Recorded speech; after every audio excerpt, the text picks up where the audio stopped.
എത്രയോ പ്രാവശ്യം ഞാൻ നിന്നിൽ നിന്നകന്നു പോയി,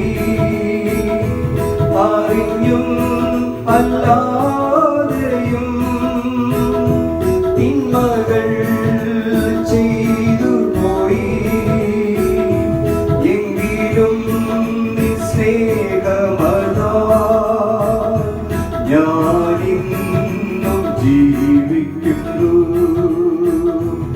എങ്കിലും സ്നേഹമതാൽ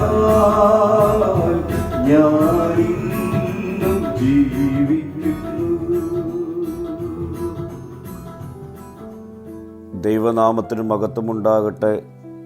ഇന്നത്തെ പ്രഭാത ധ്യാനത്തിനായി 31-ാം സങ്കീർത്തനം 2-ാം വാക്യം. നിന്റെ ചെവി എങ്കിലേക്ക് ചായ്ച്ച് എന്നെ വേഗം വിടുവിക്കണമേ. നീ എനിക്ക് ഉറപ്പുള്ള പാറയായും എന്നെ രക്ഷിക്കേണ്ടതിന് കോട്ടയായും ഇരിക്കണമേ. സങ്കീർത്തനക്കാരൻ യഹോവയിൽ ആശ്രയം പ്രകടിപ്പിച്ചുകൊണ്ട് വിടുതലിനായിട്ട് അപേക്ഷിക്കുന്നു. ഈ വാക്യം ദൈവത്തെ സുരക്ഷയുടെയും സംരക്ഷണത്തിൻ്റെയും സ്ഥലമായും ജീവിതത്തിൻ്റെ കൊടുങ്കാറ്റിൽ നിന്നും ശത്രുക്കളുടെ ഭീഷണികളിൽ നിന്നും സുരക്ഷിതമായ ഒരു സങ്കേതമായും കാണുന്നു. ആവശ്യമുള്ള സമയങ്ങളിൽ തൻ്റെ ജനത്തെ കേൾക്കാനും രക്ഷിക്കാനും സംരക്ഷിക്കാനുമുള്ള ദൈവത്തിൻ്റെ കഴിവിലുള്ള വിശ്വാസത്തിൻ്റെയും ആശ്രയത്തിൻ്റെയും ശക്തമായ പ്രകടനമാണ്.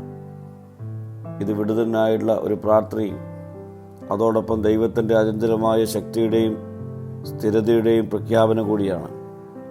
പ്രിയ സ്നേഹിതരെ, കർത്താവ് എല്ലാ തലമുറകളിലും തൻ്റെ ജനത്തിന് ഒരു കോട്ടയും അവർക്ക് നിരന്തരം ആശ്രയിക്കാവുന്ന ഒരു ശക്തമായ ഒരു വാസസ്ഥലവുമാണ്. അവനിൽ നമുക്കും ആശ്രയം കണ്ടെത്താം. പ്രതിസന്ധികളിൽ അവൻ നമ്മെ സഹായിക്കുകയും വിടുവിക്കുകയും ചെയ്യും. പ്രാർത്ഥിക്കാൻ. കർത്താവേ, നിൻ്റെ നിരന്തര സംരക്ഷണത്തിലായിരിക്കുവാൻ എന്നെ ഇടയാക്കണമേ. മഹത്വം നീ എടുക്കണം. യേശുവിൻ്റെ നാമത്തിൽ തന്നെ. ആമീൻ.